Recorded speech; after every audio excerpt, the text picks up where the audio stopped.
Karnataka state वक्फ board के लिए nominations की आखिरी तारीख 30 है। 30 तारीख से पहले कई नॉमिनेशंस भर रहे हैं। इस वक्त कर्नाटका स्टेट के साबिक चेयरमैन कर्नाटका स्टेट वक्फ बोर्ड के साबिक चेयरमैन अनवर पाशा ने भी नॉमिनेशन भरा है। दोबारा वो मुतवल्ली कोटे के इलेक्शन के लिए तैयारी कर रहे हैं। इलेक्शन के लिए नॉमिनेशन भरने के बाद पहला रिएक्शन जानेंगे। सर, नॉमिनेशन भरे हैं आप, एक टर्म आप चेयरमैन रहे हैं, हालांकि वक्त कम मिला, पूरी मियाद नहीं हुई, 14 महीने 12 महीने के लिए चेयरमैन थे। उसके बाद दोबारा आप इलेक्शन जा रहे हैं। तकरीबन 2-3 बार भी जीत चुके हैं आप। इस बार क्या मुद्दे हैं इलेक्शन के, क्या करेंगे आप जीत कर? अस्सलाम वालेकुम रहमतुल्लाहि वबरकातुहू। अभी आज नॉमिनेशन करा मैं। एक्चुअली मुझे इंटरेस्ट था नहीं। हमारे वक्फ मिनिस्टर जमीर अहमद साहब नहीं, अभी एक बार तुम्हें चाहना हमना साथ काम करने के लिए बहुत अच्छा रहता, तो मैं उनके ने मुझे 2 जने में मैं बात कर ले को नॉमिनेशन किया हूँ। मुझे तो उम्मीद है इंशाअल्लाह अभी आने वाले दिनों में पूरे कर्नाटक स्टेट के मुतवल्लिया मुझे चुनते हैं, कहेगा तो मैं अच्छी सर्विस दी उनको। एक्सपेशली मेरा काम मुतवल्लिया का, इदारे के जो जिम्मेदार रहते ना, उनका बहुत मैं काम करा हूँ। वो मुझे यकीन है 100% उन्होंने मुझे चुन को ले लेकर आते हैं। और अल्लाह ताला मौका दिया तो अब क्या 14 महीने में हमें 10 साल का काम करें इंशाअल्लाह। अभी 1-2 साल मुझे मौका मिला तो मैं अभी 10 साल क्या करना वो पहले करते हैं। मैं एक्चुअली ये मिनिस्टर साहब को इंटरेस्ट है वक्त में। अच्छा, आप बहुत ग्राउंड लेवल से आए हैं वक्फ बोर्ड में। पहले आप डिस्ट्रिक्ट चेयरमैन थे, फिर स्टेट के लिए कॉन्टेस्ट करे, 2-3 बार जीते हैं और एक बार चेयरमैन बने हैं। इंटरेस्ट नहीं था, ऐसा क्यों बोल रहे हैं आप?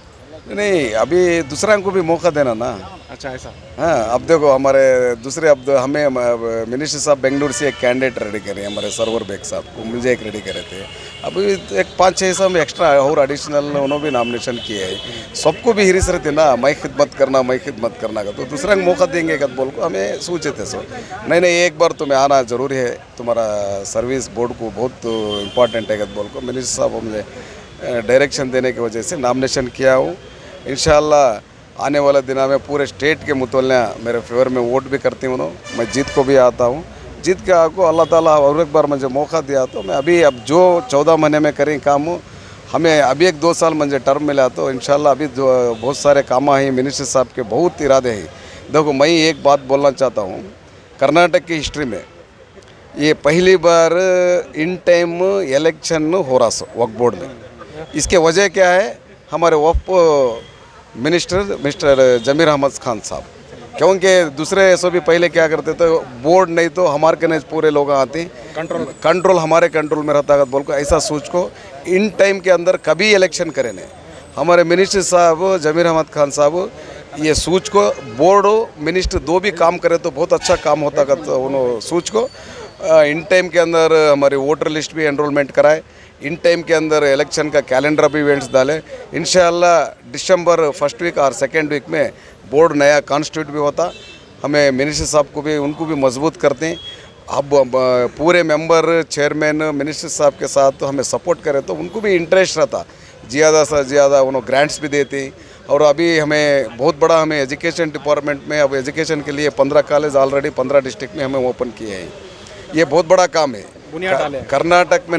मैं समझता हूँ पूरे मंजे चेयरमैन दूसरे स्टेट के भी मंजे लिंक में है। हिंदुस्तान में ये कर्नाटक में पहली बार एजुकेशन को बोर्ड के तरफ से 15 कॉलेज करें। सो इसके वजह हमारे। अच्छा, पूरे आपका जो 14 महीने का जो टर्म था, उस टर्म में क्या अहम काम हुए आपके? नहीं, ये इम्पॉर्टेंट, इसमें हमें एजुकेशन के लिए प्रेफरेंस दिया है। उसमें 15 डिस्ट्रिक्ट है।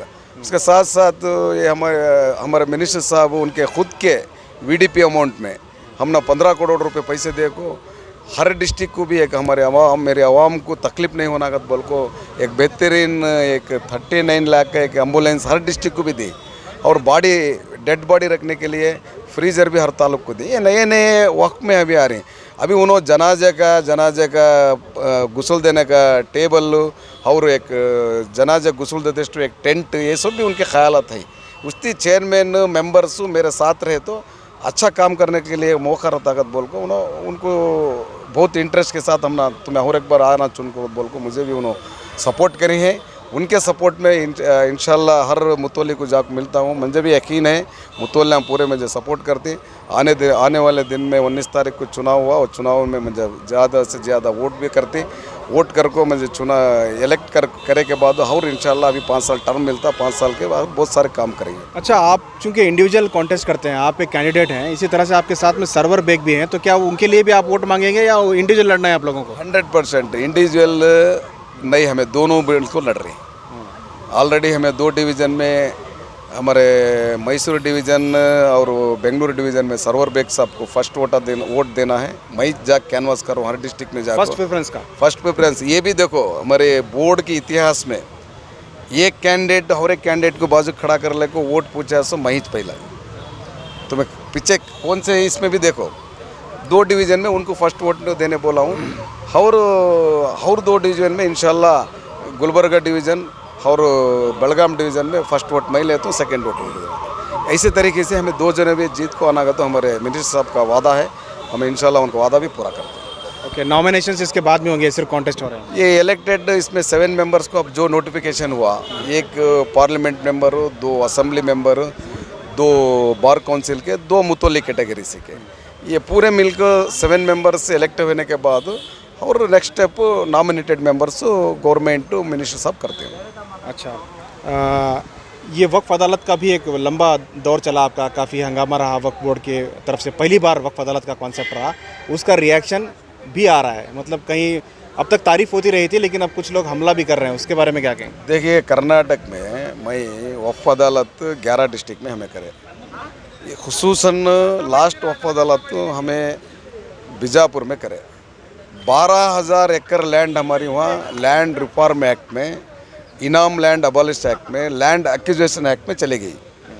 इसके वजह हमें जाको वक्फ अदालत करको पूरे ಆಫೀಸರ್ಸ್ को बुलाको ಇದು ನಮ್ಮ ಆಸ್ತಿ ನಮಗೆ ಬೇಕಿದು ವಕ್ಫಿಗೆ ಸಂಬಂಧಪಟ್ಟ ಆಸ್ತಿ ನಮಗೆ ಖಾತೆ ಮಾಡಿಕೊಡ್ರಿ ಅಂತ बोलको हमें हमारी ज़मीन है, हमारी ज़मीन हमें पूछे, किसकी किसान की ज़मीन 1 इंच भी हमें नहीं पूछे, हमारी ज़मीन हमने खाता करको देखो तो हमें पूछे। सो ये ज़रा बीजेपी वाले उसे ज़रा ज़्यादा कलर लगा को, अब भाई इलेक्शन चल रहा, बाजू में महाराष्ट्र का इलेक्शन है, झारखंड का इलेक्शन है, उन्हें इलेक्शन के फ़ायदे के लिए ये क्या भी गुमराह कर रहे हैं, इसमें क्या भी नहीं है, सब जीरो नथिंग।